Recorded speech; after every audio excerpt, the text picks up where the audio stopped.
Hello, and welcome to the Aluminum Screen Podcast. This is episode 53. I am Brandon, and once again, I am not joined by my co host Emmett. He is still stuck in Austin, Texas for South by Southwest Film and TV Festival. So hopefully next week he'll be back and we'll be able to get a little bit of a recap from him of what he's seen, what he's enjoyed. I've been getting texts throughout the week, and each one gets more and more insane. It's like, hey, just saw I Love Boosters. And then, oh, here's a picture of me with Daniel Scheinert, an Oscar winning director, or Everything Everywhere All at Once. Oh, okay, cool. I'm not jealous at all. It's actually very cool. No, it is cool. Very cool, actually. So, we will get into that next week. This week, we have two big trailers came out. We had Dune yesterday, Spider-Man Brand New Day today, and then we're going to talk about the Oscars last week. I know it's super prescient now. Everyone still cares about the Oscars almost a week later. Well, like half a week later. But we're going to go through the winners, some thoughts. This will be a quicker episode than the usual length. Because once again, we don't have Emmett here to yap back and forth with. So it's just me once again. Sorry for that. Nah, you can deal with it. It's all right. Yeah, so before we jump into any of the trailers or Oscar stuff, we're going to talk about some news first. Got some big CEO news. This is the good stuff. Bob Iger stepping down from Disney tomorrow. They've got the guy from the parks stepping up for him. Who really cares? I'm not really sure why I wrote that down, but I did. So there's that. We also have some really great news for our good friend David Zaslav, who is just the best, man. He's so good for the industry and everything. The way he took over Warner Brothers, totally tanked it and destroyed it. And then they had a good year and he sells it. He's going to receive $887 million as compensation for the Paramount merger, which is going to result in immense job loss across the industry, which is awesome. That this guy gets paid almost $1 billion and a bunch of people lose their jobs and their livelihood. But he makes almost $1 billion off it, which is awesome. And that's really cool that that's how the system works. I mean, there's really not much to say other than it's just deeply evil and upsetting. But that's unfortunately how the system is set up.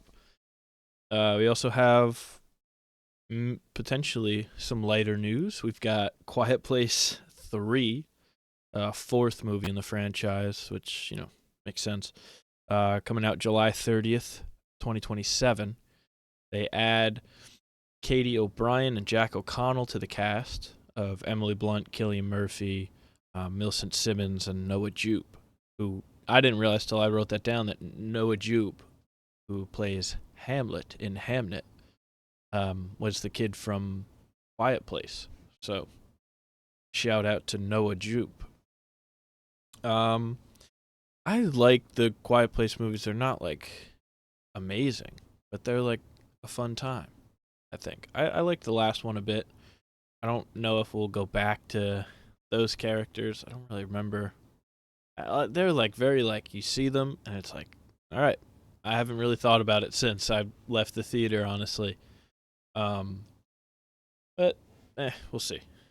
I mean, any horror movie franchise with Cillian Murphy or Jack O'Connell in it is going to be good. So, I'm fairly excited for it. As excited as, and Katie O'Brien I like too. So, as excited for that as I could be, I guess. This is big news mostly for Emmett. Pikmin is going to be in the Mario Galaxy movie. So that is really, with Rob in there as well, the little robot guy, it really is looking like he's going to be right, and they're going to be doing a Smash Brothers movie.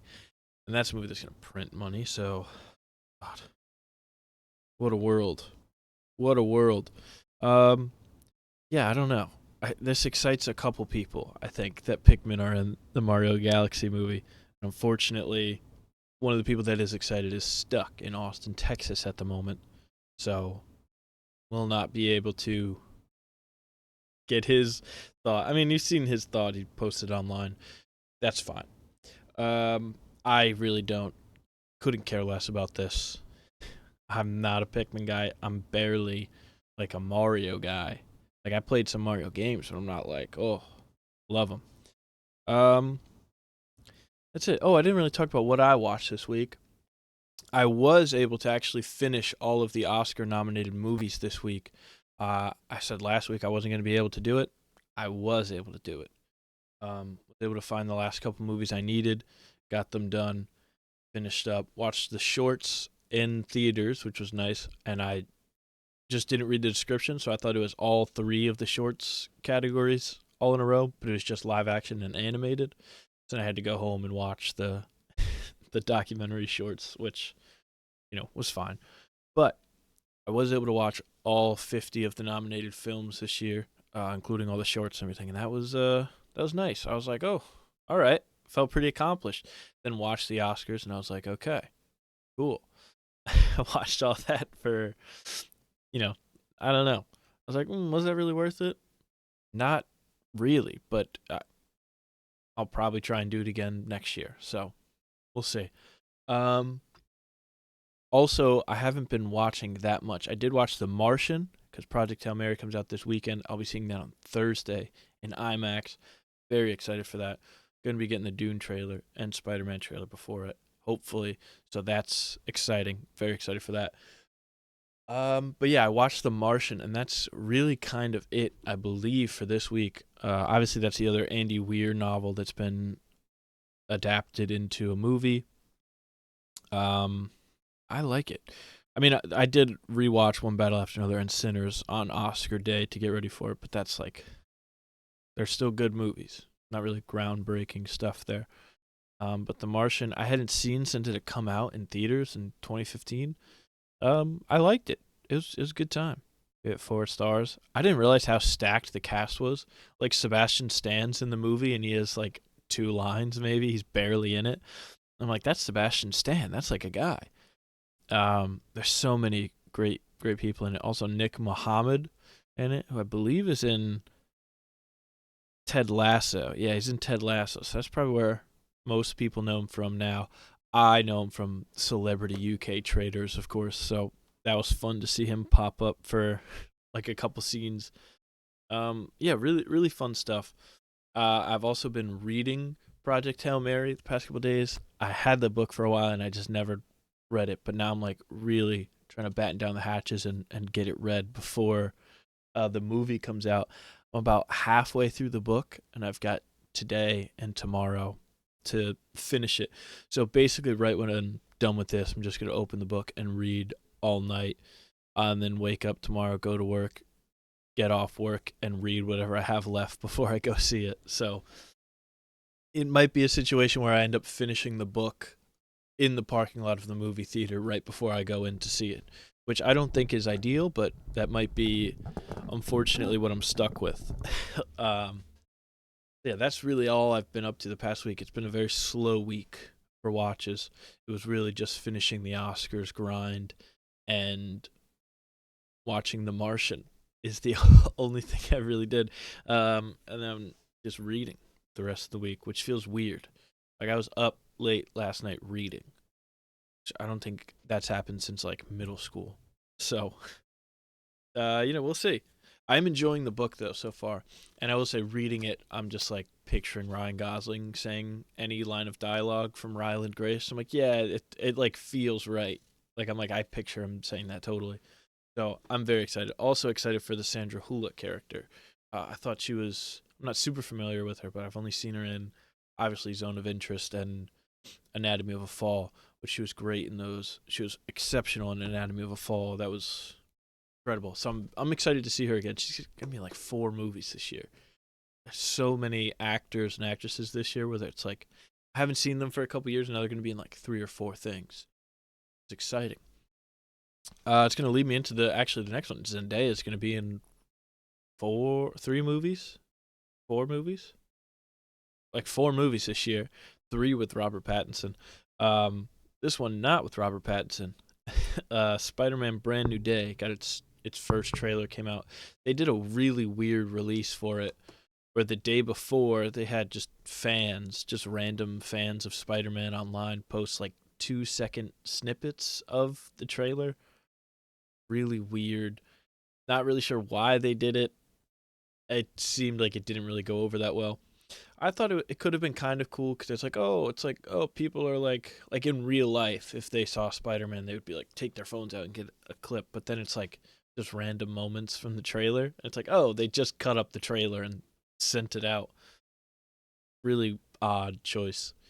Um, it didn't seem to really work that well, but we'll see. But the full trailer's out. Came out this morning. I've watched it a couple times. I'm I don't know. It's tough to say because the Dune trailer came out before, which I'll talk about after. Because I'm just gonna gush about the Dune trailer for probably like 5 minutes straight.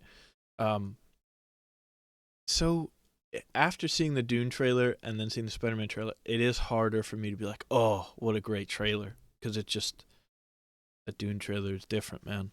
But I will say, I think some of the VFX still looks a little wonky in the trailer. There's some shots of him like standing on a rooftop where it's like, all right, it looks a little like weird green screen kind of stuff. And like when he's jumping to fight the hand, it looks a little weird. Obviously, some of that stuff is going to be able to get cleaned up before July it comes out. I'm just going to double check that date. I believe it's middle to the end of July. Let's see here. But I'm sure most of that will be able to get kind of, situated and worked out. Yeah, it comes out the end of July, July 31st. So, I'm sure they'll be able to work most of it out by then, or smoothen some of it out at least. But I don't know. It's a little troubling, but it's not like end of the world kind of stuff. Like I don't see that, and I'm like, oh, this movie's gonna suck. There's no point in watching it. That'd be ridiculous. Um, the story for the most part seems kind of like what we expected it would be. Where he's reeling and dealing bar.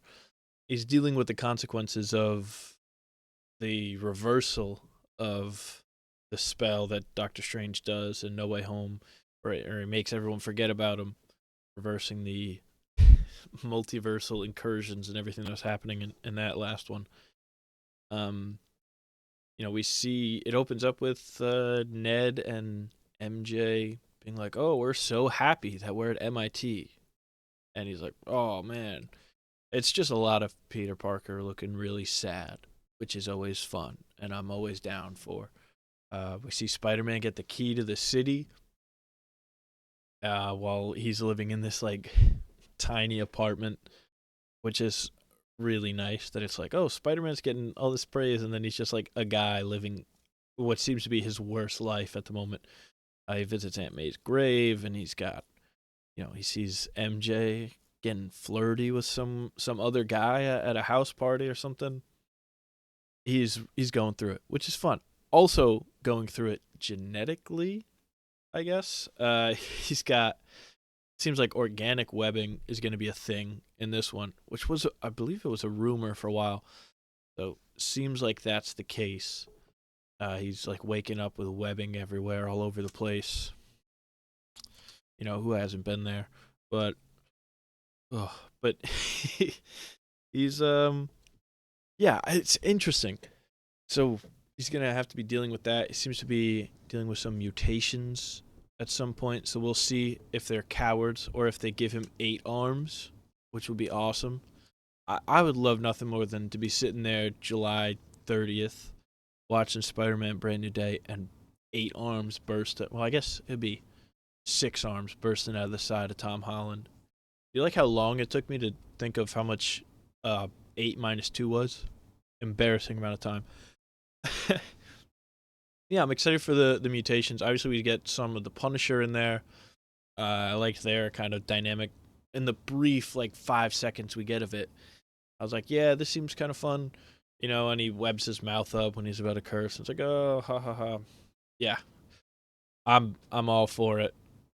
Don't really know what their goal is, how they met. I'm sure that'll all get explained. I'm not going to be like, oh, why are they even doing that? Because, well, that's what the movie's for. Um, we also see Mark Ruffalo, and we actually see Mark Ruffalo. We don't see a CGI Hulk version of Mark Ruffalo. We see Mark Ruffalo as Bruce Banner. Seems to be in some sort of like professor role at the college. So he goes up, and it seems like he's going to be asking him for help. He's going to a trusted Avenger adult, like he always does.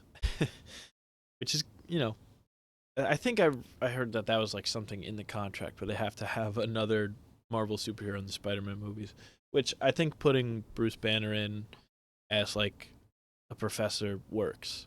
I know a lot of people are like, oh, it can't just be a normal Spider-Man movie. It's bloated. I'm sure I was saying that.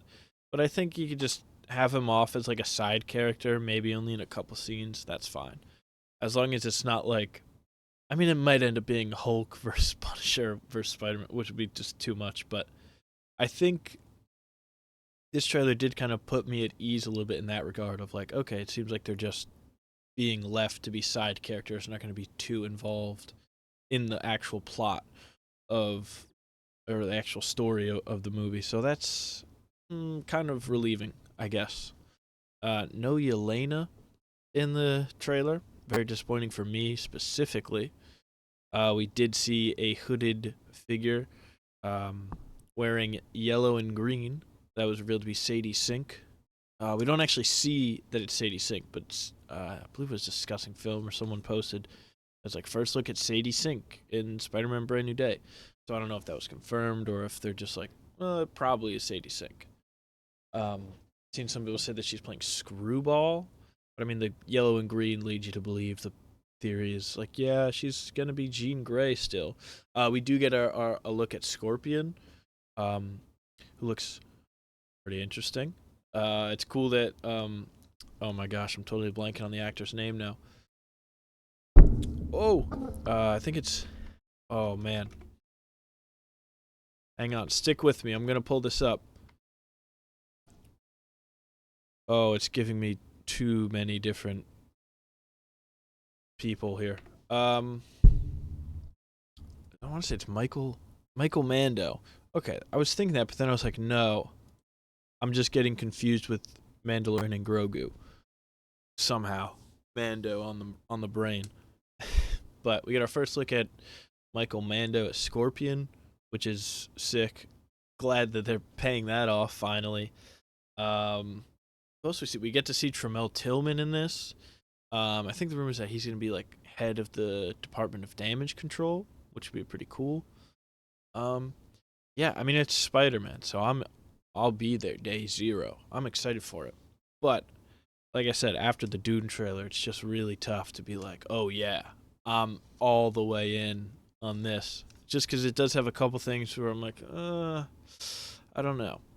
But I'm excited. I'm sure that we'll talk about this a ton going forward. I'm sure Emmett has a lot more insight onto it. Well, this character in the background of shot 15 is actually a reference to a comic run from 1971 that 10 people read. But you have to wait another week for that. You're just getting top line. I like it. It looked kind of good from me. It does look good, though. I am curious. I like that it seems to be more focused on Spider-Man. Obviously, the Punisher and Hulk and everything else are in there. Well, not Hulk. Bruce Banner's in there. But it does seem to still be focused on Peter and Spider-Man and him dealing with that. It does a little bit feel like, especially with, oh, I've got organic webbing now. I've got to relearn how to be Spider-Man.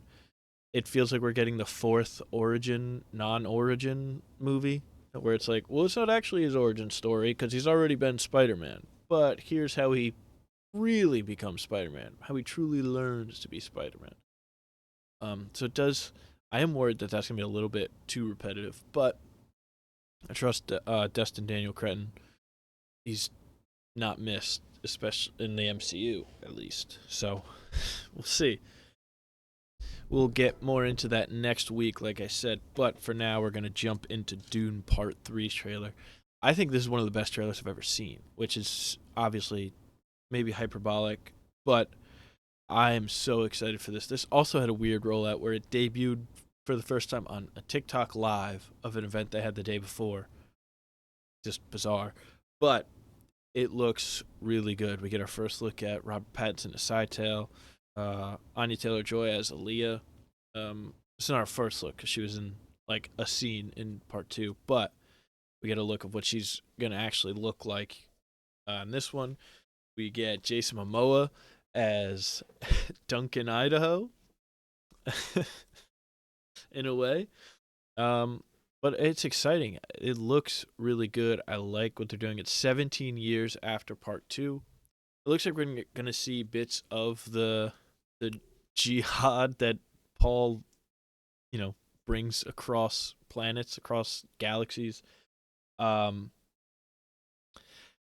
this is the line in the trailer where Rebecca Ferguson says, "Your father never started a war," and with the Paul chanting in the background mixed with the score, it's like every time goosebumps. It's so good. I'm very excited for Dune Part 3. This has potential to be an all-timer. Not just the movie, but the trilogy. Like, this could be up there with Lord of the Rings, which I know is kind of, as soon as you say that, people are like, oh, what? Nothing can touch Lord of the Rings. But I don't know. It might. The Dune movies are really good. um, yeah, I'm so excited for it. It looks awesome. Shot fully on film, which is cool. Different than how they did the last two. Obviously, Greg Fraser didn't come back for this because he used to film 4 Beatles movies, which is very upsetting.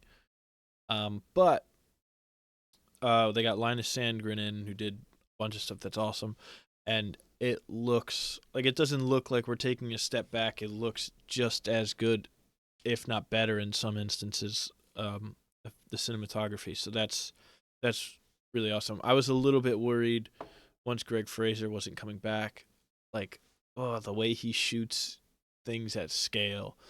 He really gives you that sense of it. So I was a little bit worried, but it seems like we're still in good hands, obviously. But yeah, this is super exciting.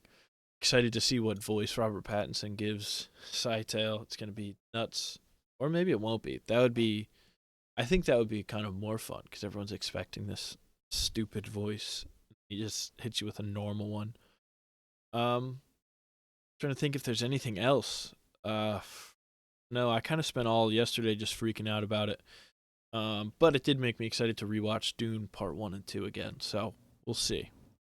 I also, once I finish reading Project Hail Mary, I'm going to go back, finish Dune, read Dune Messiah, and hopefully Children of Dune as well before, because it seems to be pulling from both Dune Messiah and Children of Dune. I'm going to go read through that book trilogy to get ready for the movie trilogy. That's really all I have to say about Dune. It looks so good. It's one of the things where it's like, it's so good. What else is there to say other than, yeah, it's good. I'm excited for it.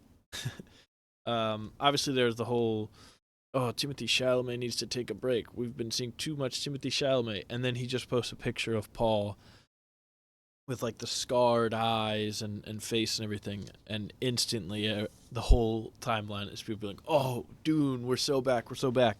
So that was kind of funny. But speaking of too much Timothée Chalamet, we're going to jump over to the Oscars now and get into it. Like I said, this is going to be a very quick week. I was looking at it, I was like, there really wasn't that much that went on this week, so it's really just going over the Oscars here. Quick chat, and then, yeah, that'll be it. And we'll see you next week for hopefully more normal episode. Before we jump into the winners of all the awards and everything, quick overall thoughts on the Oscars. I really like Conan as the host. I thought he did a great job. I really liked the intro montage he did of him as Aunt Gladys running through all the different movies from the year. I thought that was great. The K-pop Demon Hunters bit was awesome. Him animated into the movie. I really like the Sinners bit too, where he starts singing Danny Boy. Just so good. It feels totally different than when Jimmy Kimmel hosted and was like, these movies are too long. Who watches this crap? Because it feels like he does actually like movies, which is feels like should be the bare minimum for the host of the Oscars. But you know, fortunately it isn't. And that was very apparent when Jimmy Kimmel came out to announce the documentary, uh, the documentary Oscar.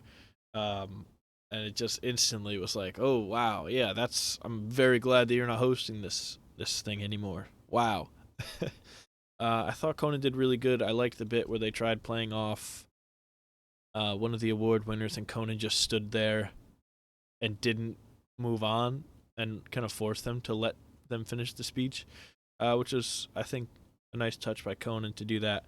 I will say the production team this year seemed way off it. The sound wasn't that great. They were constantly cutting winners off. Where I feel like last year they didn't really play anyone off. They tried to play Adrian Brody off, and he said no. So maybe they were like, well, we're just going to play people off and just cut to commercial now and not take no for an answer. Which they did to the K-pop Demon Hunters team, which was really gross. Didn't like that at all. Yeah, and there was that one moment that was kind of awkward where it just seemed like Conan wasn't aware he was on, and some people were like, that was obviously a scripted bit.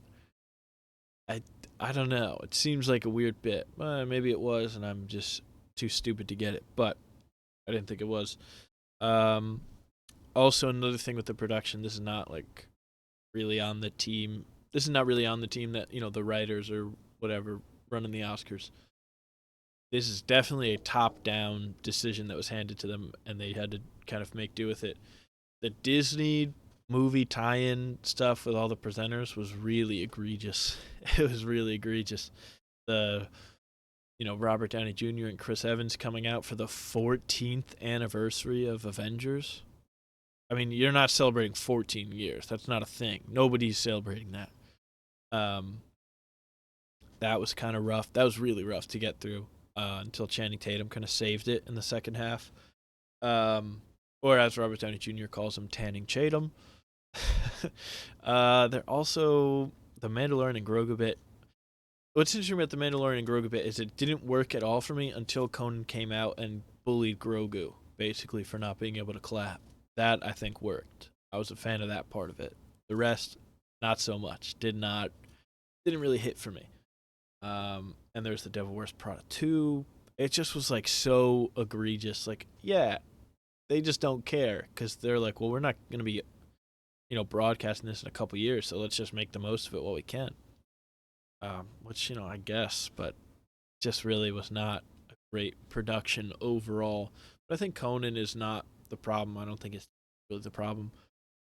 It's just, it was rough, man. Like I don't want to be thinking about Mandalorian and Grogu during the Oscars. That's ridiculous. Play a commercial during the commercial break. Don't put it in the actual show. But it is what it is. Now, I'm going to move on here. Read through some of the winners that we've got. Any thoughts I have throughout, I'll stop and give them. I'm going to start off here with quickly the shorts. So, in documentary was All the Empty Rooms, which I think is a good win. I think that one was one of my favorite ones of all the short documentaries. If I had to pick, I would have picked Perfectly Strangeness because it was just three donkeys wandering around. It was really just weird, and there's no dialogue in it. It's literally just donkeys wandering, finding an old observatory, and that's it. And I liked it. 15 minutes in and out, I was cool with it. But I think All the Empty Rooms is a good win. Predicted that one to win. Animated short, my favorite one was Retirement Plan, but I thought Butterfly would win.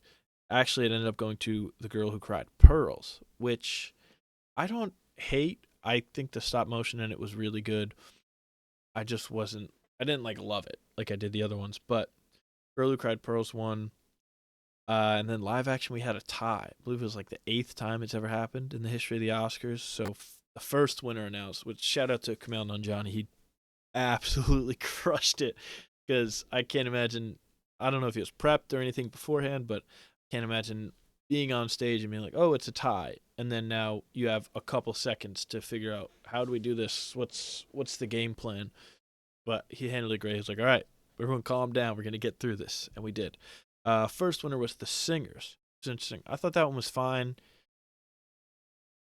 I don't know. I didn't like love it, but I think there was definitely worse shorts nominated. So I'm fine seeing that win. And the one I wanted to win, Two People Exchanging Saliva. I was very happy they won. That was my favorite one of all the shorts. I thought it was so good. It was just so weird and out there. It's basically like kissing is illegal, and the currency in this new society is slaps. You pay for something, you get slapped like twice. That's how you pay for something. It's so weird and bizarre, but I loved it from start to finish. I will say I was a little bit less enthusiastic about the win when one of the creators of the movie decided that after winning an Oscar, now was the time to take a jab at Timothy Chalamet for ballet and opera, which was stupid. There was too much ballet and opera comments. There was the one joke Conan made in the beginning, and I'm like, all right, hopefully that's it. There was a couple more after that. I'm just over it. It's very much over it. But those are the shorts. I think all pretty good wins. Not all the picks I would make, but can't really complain. Best original song went to Golden, obviously, which I thought the performance of I Lied to You was so much better than the performance of Golden at the Oscars. I would have loved, if I had to pick, I would have picked I Lied to You. I think that music, that song, and that moment in the movie were so good. I would have gave it to that. But Golden was like number one for like the whole year on the Billboard chart, so it was always gonna win. Score went to Sinners. Predictably, Ludwig Göransson is like just dominating now every year. It feels like he's already got 3 Oscars. He's got Black Panther, Oppenheimer, and now Sinners. So we'll see, and he's gonna be back next year with the Odyssey score probably. So he's like only just starting. I think he's only like 41. 41. But yeah, he's just dominant. And then we get to the Frankenstein run here. We got makeup and hairstyling, production design, and costume design. I think these are all pretty deserved. These elements of Frankenstein were great. The makeup in it was really good. I think the costume design and production design were really great. I had more of a problem with the cinematography of Frankenstein itself. I don't think that the great production design and costuming was shot in a way that was interesting or up to my liking. But those 3 I'm fine with. F1 won sound, and VFX went to Avatar. Those were pretty predictable of who was going to win those, which is fine. I think the sound in F1, there's definitely a lot of sound. But it's it's a racing movie. It was going to win sound, I think. Just because it's like, yeah, cars are loud and they sound really good in a big theater, which is where most people saw F1. VFX, that was just the Avatar award. Everything else was like, thanks for showing up. That had some weird nominations to it, though. Casting, we had our first casting award, and it went to Cassandra Koulakundis for One Battle After Another. A lot of people thought it was going to Sinners. That was the favorite. I thought it would go to Sinners as well. I mean, the discovery of Miles Caton and the cast up and down throughout that movie is fantastic. One Battle After Another also has that as well, though. It has the discovery of Chase Infinity, her first movie role. She's only done like a handful of TV shows, I believe, for that. And then you have, I mean, from just the cast is great. There's so many people nominated for awards for acting in One Battle After Another, and then also just non-actors that they found that they used in scenes, like the interrogator guy, like Lockjaw's right-hand man kind of guy. Finding that guy, very scary guy. As soon as he shows up on screen, you're like, this is not a guy I like. This seems like a bad dude. So I think that was a well-deserved win, and I like that in her speech she was like, wow, I can't believe I got an Oscar before you, talking to Paul Thomas Anderson. Obviously he would go on to win 3 that night, but That was a bit. And then my favorite win of the night, favorite moment of the night was Autumn Durald Arkapow winning for Sinners for cinematography. That was such a great moment. She's the first woman to win, I believe the first person of color to win as well. Don't know if that's. Now I said that out loud, and I'm like, I don't know if that's true because it doesn't sound like it should be true, but then it also could be. So I'm just gonna double check that before I'm like, yeah, that's for sure what happened. um, believe that she was the first. Da, da, da, da, da. Hmm.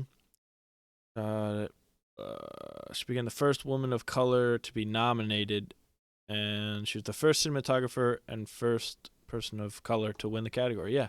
So I mean, just like hugely historic moment, and I thought her speech that she gave was incredible as well. Also loved the moment of Ryan Coogler running up into the stands and running back down with her kid so he could watch her son so he could watch the moment of her winning.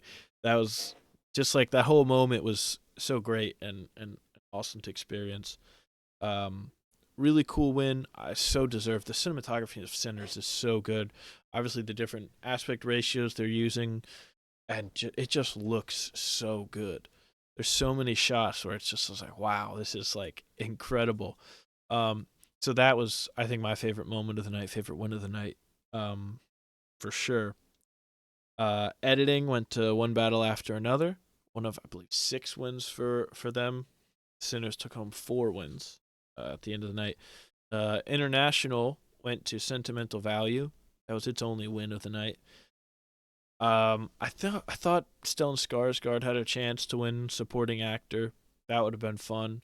Would have been a lot more fun because it would have been someone there to give the award instead of Kieran Culkin just not being able to give it to anyone. um, but yeah, sentimental value really good. It's unfortunate that that's the only one it won. If it was up to me, I would have give Inga Ibstadter Lilius supporting actress. I thought she was absolutely phenomenal in that movie. But just getting the nomination itself was cool, and Elle Fanning getting the nomination as well was cool. Um, Best documentary went to Mr. Nobody Against Putin. This was my least favorite one of the night. This was my least favorite documentary nominated.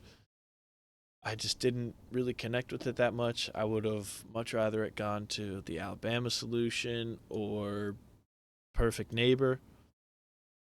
I think especially the Alabama Solution, because that's mostly captured through iPhone footage, and it's just a different way to get a documentary made and filmed and created. I really liked it. I thought it was great. Um, this one just didn't really work for me as well. Just wasn't a big fan of it. Unfortunately, I went on to win though. So what do I know? Animated movie, biggest. I mean, we knew this was coming months away. K-pop Demon Hunters. Adapted screenplay went to One Battle After Another.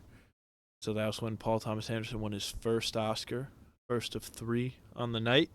Original screenplay went to Ryan Coogler for Sinners. These are 2 awesome wins. Seeing them win back to back was great. Fortunately, had to sit through the Robert Downey Jr., Chris Evans banter beforehand, so that's unfortunate. But it was 2 really great wins. I liked both their speeches they gave. They were great. I any they both seemed really nervous as well. Which anytime Paul Thomas Anderson has had to give a speech this award season, he's felt like it seems like he's like the most nervous guy ever, which is interesting. um, but yeah, 2 really great wins. I'm glad both of them won for that. Um, just 2 really great scripts, and it's awesome to see these 2 guys like through this whole awards campaign and online. They've been like kind of pitted against each other for some reason, which is weird and annoying. But they I mean, they're taking pictures backstage. They're both have been like very supportive of each other, like behind the scenes, and also pretty in front of the cameras as well. They've been pretty supportive of each other. So it was really awesome to see them both win their first Oscar kind of back to back. That was awesome. And then PTA would go on to win his second Oscar when he won for Best Director. Um, it's awesome. It's a PTA sweep. I was wearing my There Will Be Blood shirt. I was excited. Um, so I was very happy to see that win for PTA. Super deserved, I think.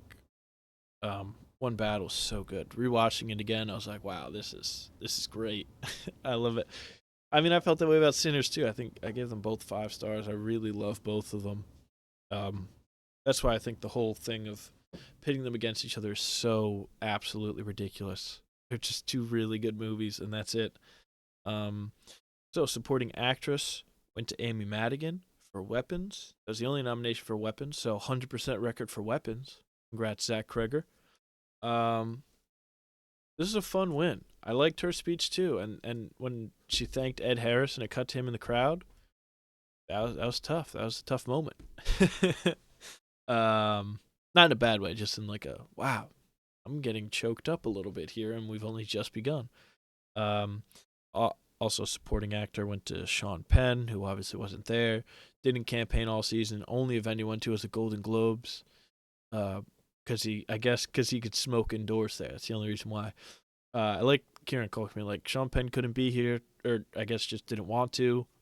I thought that was a nice little jab. I hope they let him hand out the award next year because he didn't get to hand it out to someone, and he was like talking about how he was excited to do that because he's like Robert Downey Jr. said the only thing better than winning an Oscar is handing one out. So, and he didn't get to do that. So it would be cool if he got to do it again next year. And it doesn't seem like Sean Penn is too bothered about wanting to go to do it. But who knows? It might change next year. Best actress went to Jessie Buckley. That was one of the easier ones to predict beforehand. Um, Absolutely deserved. I mean, just the scene, the last 20 minutes of Hamnet alone, I think would have been enough for her to win. But she's so great throughout that whole movie. Um, can't be said. Well, I don't know. I kind of like her in The Bride too. I think she's having fun. The Mary Shelley bit, I don't know about, but it's not really on her.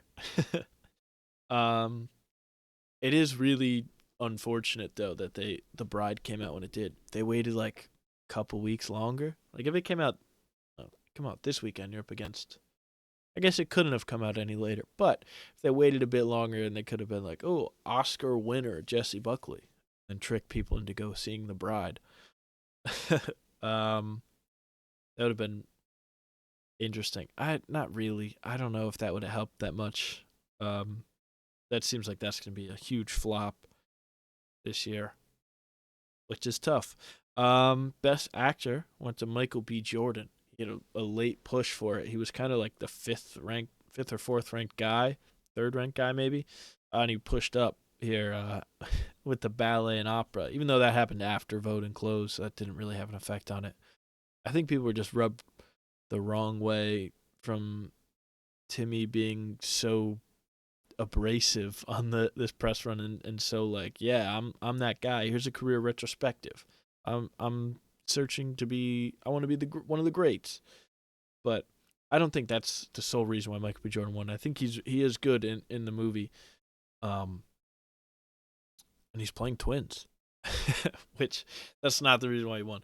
But what he did to differentiate between the twins was pretty good. Obviously, there was the clip of Wumi Masaku talking, and she's like, he gave Stack dimples, but not smoke. Maybe I have that flipped. I don't totally remember, but he gave one of them dimples and one not, which is crazy because that's not even something people are really going to be thinking about really when they're watching it. But it's just a subtle difference.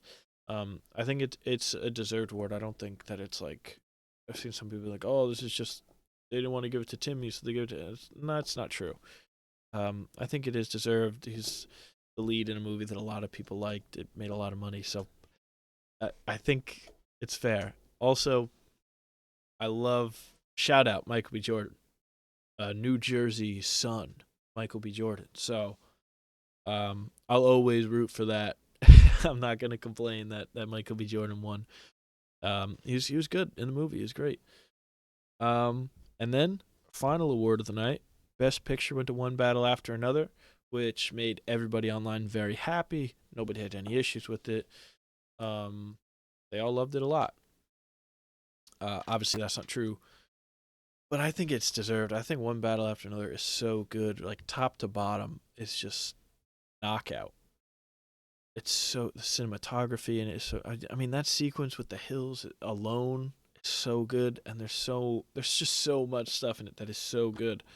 Um, I'm so happy that this won. Obviously, there was the triple crown for PTA. He won three different awards.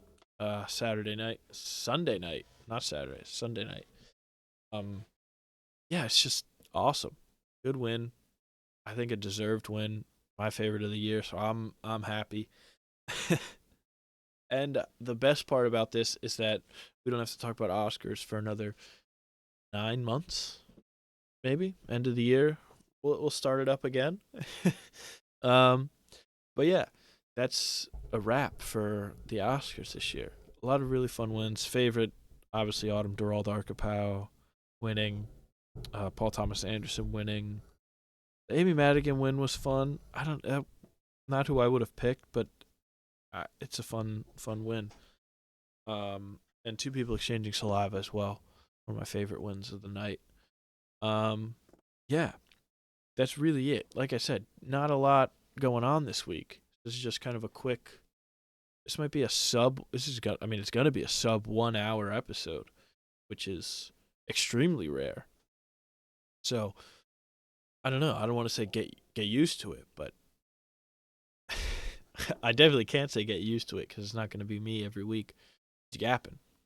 But that's it for the Oscars. Obviously, the Dune trailer and Spider-Man trailer we talked about. Next week probably going to be some Invincible chatter. First three episodes came out. I didn't watch them yet. I don't know if I will get to them by next week, honestly. Next week's going to be Project Hail Mary. I know Emmett is very excited to talk about. He's read the book. He's seen it already.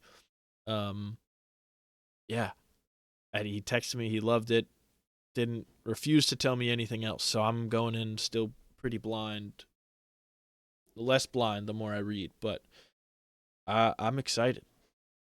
I'm very excited for it. I think the visuals just from the trailer alone look spectacular. So next week we'll do some Project Hail Mary, maybe some Invincible chat if we get to it, um, and whatever news we have next week. And we'll have Emmett to give us his South by Southwest little recap, some thoughts on that. I'm very excited to hear all about his adventures down in Texas. So that's going to be it for me this week. Very quick episode. Nice and easy. In and out. Quick. Done. Bang. I'm going to get back to reading Project Hail Mary. And I will see you next week. Like, comment, subscribe, all that stuff. Whatever. Whatever. Who cares? Alrighty. I'll see you next week. Adios.